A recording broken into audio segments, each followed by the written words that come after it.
For more than 100 years, the small mining community of Gyttorp, a few miles north of Örebro, has depended on Nitro Nobel's explosives factory. The community clings to the northeastern shore of Lake Vikern, surrounded by forest, and the Kilsbergen to the south. The border between Västmanland and Närke is only half a mile away. Today the factory is owned by an Australian company and has changed its name to Orica Sweden AB with 380 employees, but in 1976 the factory was still Swedish and 1,100 people worked there. The winter of 1976 would never be forgotten by the people of Gyttorp.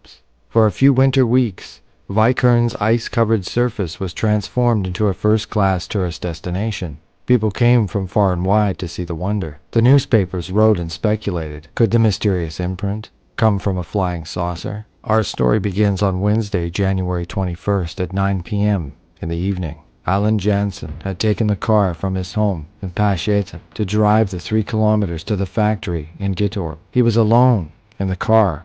On the seat next to him, he had a Unica box with food.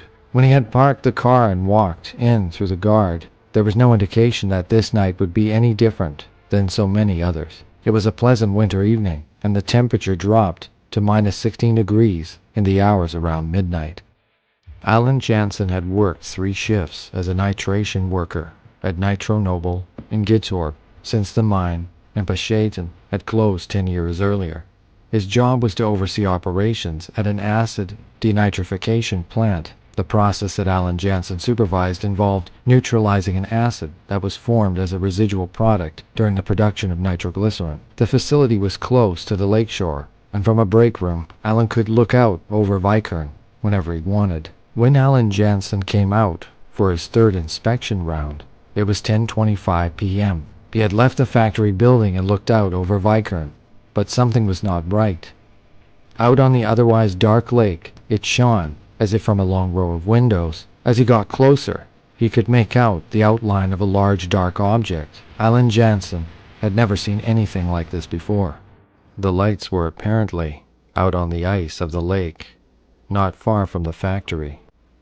No moon was up, and the strong lamp that was further down the fence could hardly play such a trick on him either.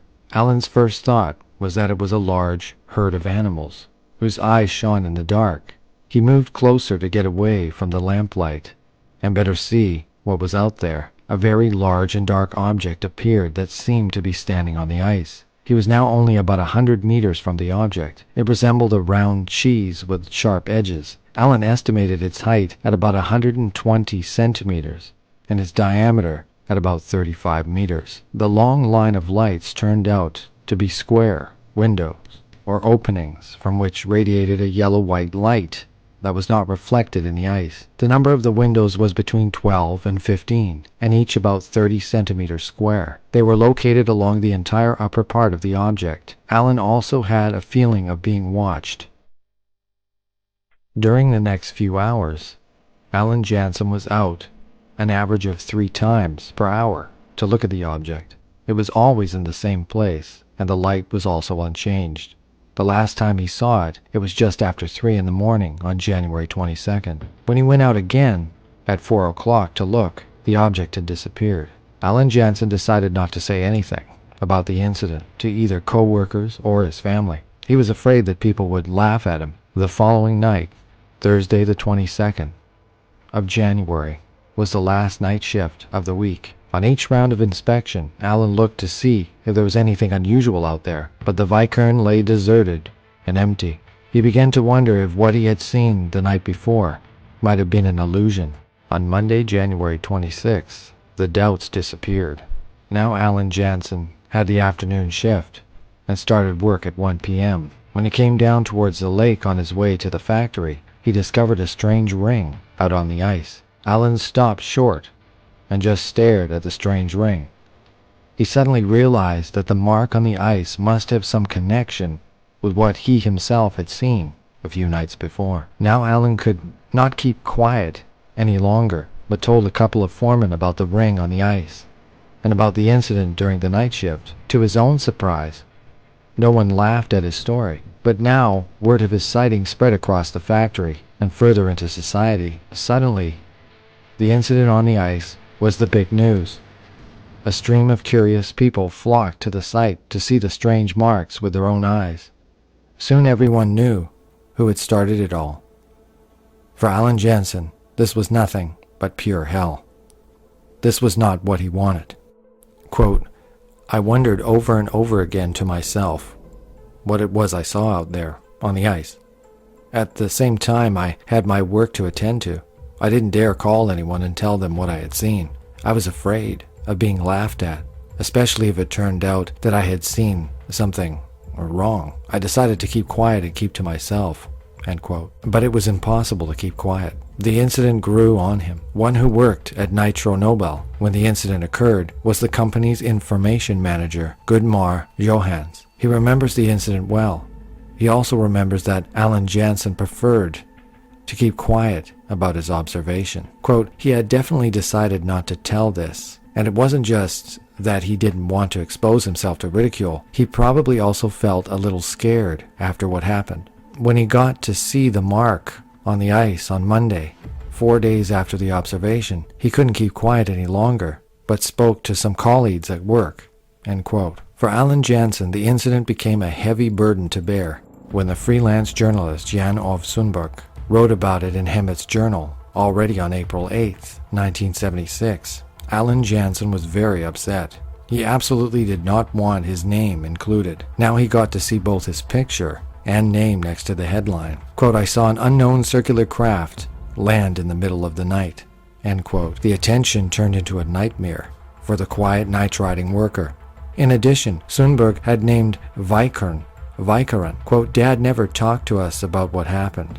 He didn't want to say anything about it. He believed what he had seen and found, and it wasn't very funny. I think he was afraid of that, says Bridget Carlson, his daughter. Bridget Carlson says that her father often wrote his own songs and other material, but never a line about the incident at Vikaren. Alan Jansen tried to repress what happened there.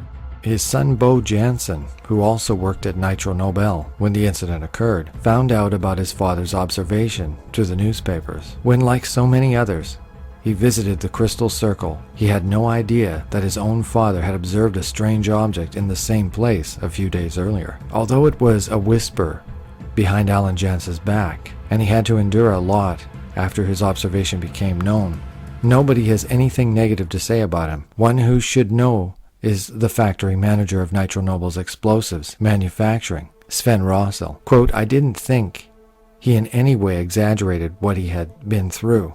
He was a sane and nice guy, a good worker and tidy, but I think he had to suffer a lot for what he had experienced, says Sven Rossel. As the incident ended up on the front pages of the newspapers, representatives of the UFO Sweden organization carried out 2-day investigations of the scene, and everyone who might know something about the incident was interviewed. It was a strange sight that met the investigators when they came out on the 7-kilometer-long lake. The imprint in the ice was very large. It was circular and measured 40 meters in diameter. In the periphery, which was 2.5 meters wide, rays could be seen in the ice. Most remarkable was the part in the center of the circle, where the ice had transformed into a giant thin ice crystal that stood on top. The size of the crystals closest to the center was about 15 centimeters, while the crystals acquired an increasingly finer structure the further from the center they had formed. At the far end, they were only 3 to 4 centimeters high. The largest crystals were within a circular area about 5 meters in diameter. These crystals were as thin as sheets of glass, with a thickness of about 2 millimeters. Outside the imprint, the thickness of the ice was 42 centimeters, while in the center, it was only 26 centimeters.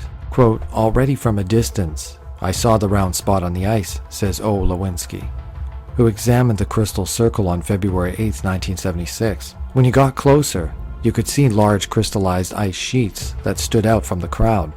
They were only a couple of millimeters thick, like slabs of raw glass, end quote. Gudmar Johans was also surprised by the imaginative formation on the ice. Quote, I was out myself looking at the round spot, he says.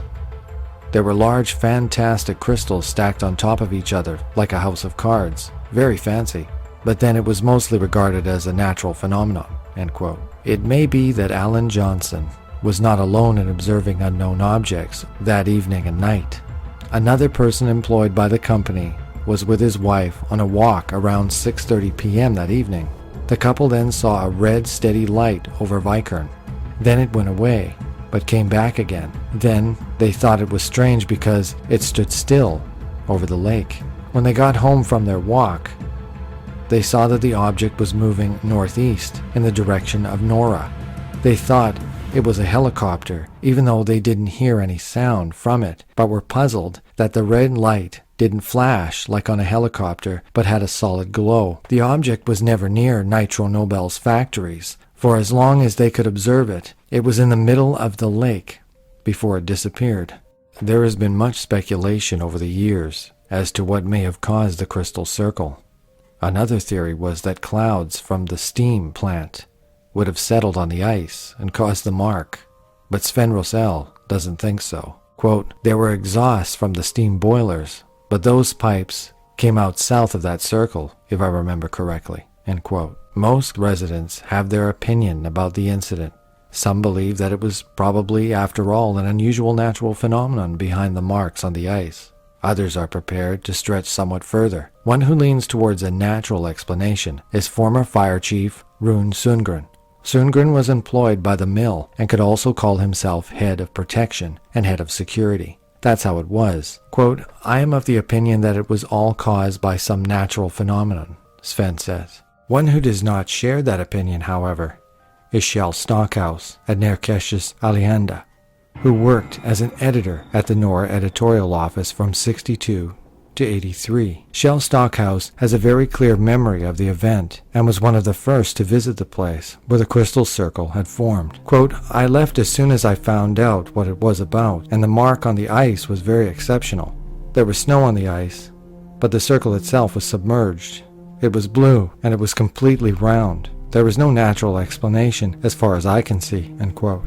Alan Jansen's observation and the circle on the ice had brought the whole community to its feet. When an explosion occurred on the laboratory headland on February 5th, killing one worker and seriously injuring another, new rumors began to abound. The accident occurred in a development department where the company produced nitroform, a powerful oxidizer that could be used as fuel for rocket engines. It was the first fatal accident in 5 years, and many wanted to connect the incident with the strange circle on the ice. On the night of March 30th, 1976, another strange story happened on Vikern's ice, this time in Kapstaviken, further south. A family who lived 20 meters from the beach woke up to strong winds, but when you looked out the window, it was calm.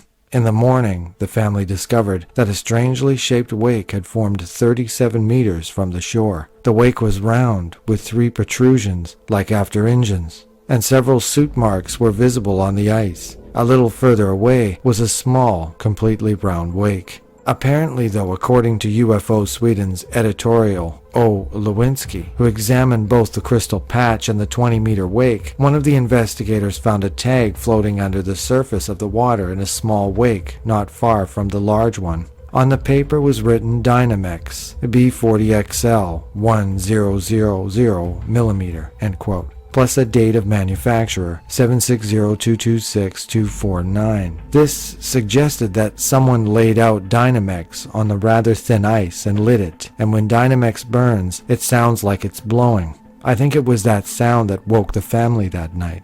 O. Lewitsky and Eric Patterson from Karlskoga UFO Center had also arranged for divers from Karlskoga Sport de Care Club to examine the bottom of the wake. The diving club fielded 4 men, Lars Erik Karlsson, Goran Jansson, Per Anders Nofelt, and Gunnar Hedberg. The dives were carried out on April 10th, and traces of soot particles were quickly found. In addition, ash-like gray-yellow particles floated around in the water in the wake. During controlled dives and other locations, the water was clear.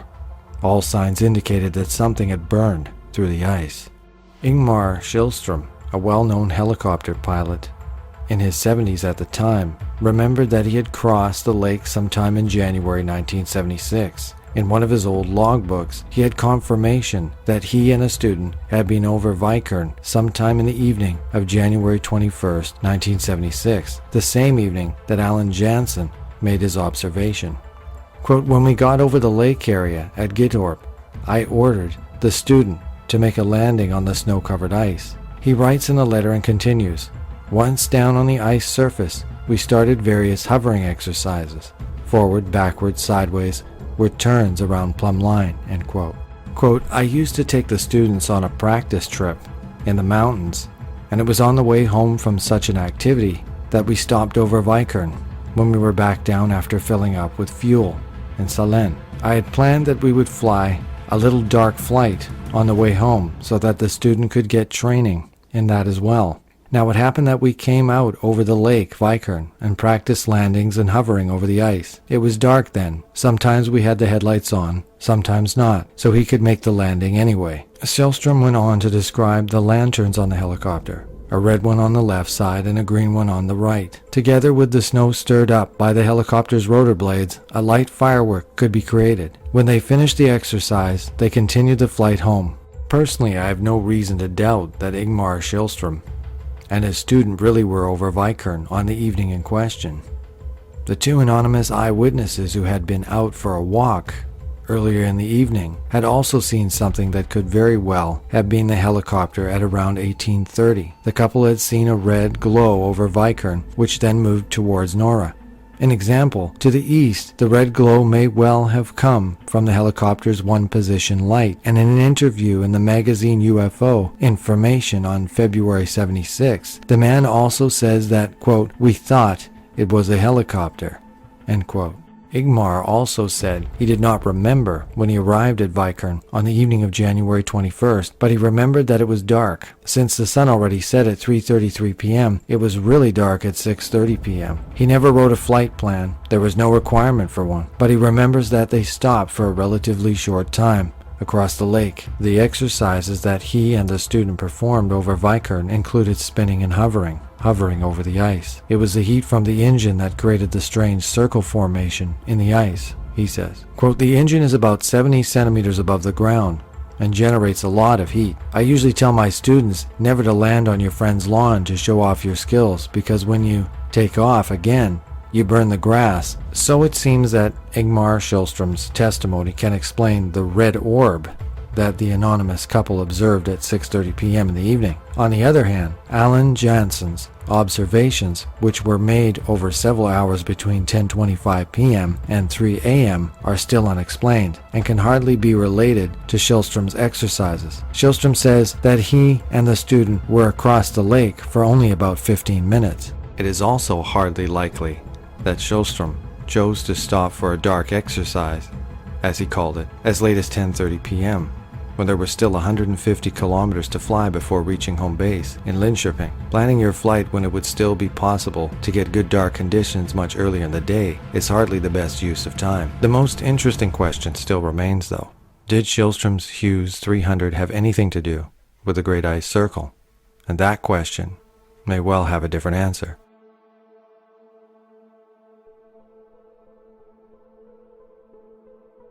On May 12, 1988, Bo and Solbrit Magnusson from Linköping were out on a day trip to Örebro and Norra in the beautiful weather. Solbrit's mother and a friend of both of them were also in the car. Solbrit sat at the wheel and Bo next to her in the front seat. Sometime in the afternoon, the four of them left Norra and drove west towards Gittorp and Vikern. The plan was to go along Road 243, which runs right by Vikern's eastern shore, and to Karlskoga, and then get back home to Linköping. Quote, we had just driven through Gittorp and arrived at the place where the road approaches the lake, says Bo Magnusson. Then I saw a very powerful jet of water that shot straight up, not far from the shore. It looked so strange that we stopped the car to have a look. We were completely taken by surprise and no one was in sight, end quote. The beam was visible for a short while, but the four in the car had time to say, what's that? How strange. And there's no one there, before they stopped. Then it had stopped spraying altogether. Quote, we stopped almost immediately, and then it felt a bit cloudy. What had we seen? When we got down to the lake's edge, I saw what looked like an invisible engine, much like the rings of a very large stone throne, expanding out toward the lake with a very great force. The center of the circle never moved. It just got bigger and bigger. It was as if a small underwater boat was going around and getting further and further away from the center." End quote. While Bo and Solbrit stood and watched, the other two remained in the car. Bo and Solbrit estimate that the circle was 15 meters, perhaps even larger, when it was at its largest. Quote, "The water column stuck right up and was probably 25 meters high and was about as thick as a jet from a fire hose," says Solbert. "When we had parked the car and looked down at the water from a small height, it was as if an electric whisk had spun under the surface of the water, like a vortex or tornado coming from below. The circle grew larger and larger until it ebbed out about the middle of the lake." End quote. What Bo and Solbrit had seen has also been observed in other lakes and in the Stockholm archipelago. The case is explosions of methane collected in pockets on the bottom, and there were signs that Vikern also has such accumulations of gas. Yes, it's true that many lakes in Sweden can form methane gas from the lake bottom, and some people have witnessed large columns of water that can be thrown up from the depths, but this is still of little relevance to the UFO description seen by Alan Jansen. One example is that his description and subsequent drawings clearly show a black object with what looked like lighted portholes or windows, something of a structure, man-made but unconventional, hovering over the lake. It seems unlikely that a gas would form such a pronounced structure along with a very odd luminous qualities, but still could have some relevance along with the strange crystallization formations in the ice. So perhaps in hindsight, the investigation of the circle was not as objective as it could have been, related to the methane gas and ice crystallization theory, but still, conclusive evidence was and is not forthcoming regarding this. Lewinsky admitted in his statement that, quote, "We were guided by Alan Jansen's observation, the UFO incident itself, so our thoughts went along those lines. Then there were many who thought I was far too critical when it came to UFOs in general, and maybe I wanted to show that I wasn't always a skeptic." End quote. For Alan Jansen, the ruminations never ended. In typewritten memorandum dated January 31st, 1976, 10 days after the incident, he wrote down his own impressions of what happened. In the last lines, he summed up his thoughts. Quote, "Is it a landing site for a spacecraft? Was that a spacecraft I observed? I want to believe that this was not the case, but I search and I do not get a definite theory. Only doubts about the whole thing." End quote. On February 21st, 1993, Alan Jansen died without having received any answer to the biggest mystery of his life.